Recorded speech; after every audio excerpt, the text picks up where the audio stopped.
Jadi ini saya nak terangkan, ini bukan buku tajwid, ini bukan nota tajwid, tapi ini adalah alat bantu anda belajar dan bantu untuk anda mengajar tajwid. Macam mana dia bantu adalah dengan dia menunjukkan kepada anda punca-punca tajwid itu terjadi. Kita tak mulakan dengan topik, iaitu nama-nama hukum tu. Tapi kita tunjuk apa yang menyebabkan hukum tu terjadi. Sebab apa dia jumpa nun mati. Sebab apa sebab dia jumpa mim mati. Sebab dia jumpa lam. Sebab itulah kami fokuskan nama dia jari tajwid. Sebab dalam jari ini ada 5 poin saja yang boleh menjadikan anda pandai tajwid.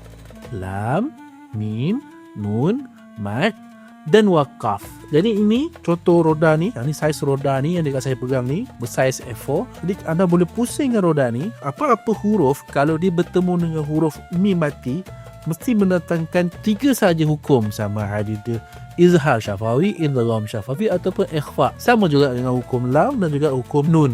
Dan sama juga kalau untuk hukum mad dan juga wakaf, sama je. Jadi kad ni dia didatangkan dengan 2 design, satu untuk dewasa dan satu untuk kanak-kanak. Jadi lebih kartun lah. Jadi kaedah jari tajwid ni iaitu kita temukan huruf apa, jumpa huruf apa sesuai untuk semua lapisan umur. Atau nenek, mak ayah boleh pakai yang ni, anak-anak boleh pakai yang ini.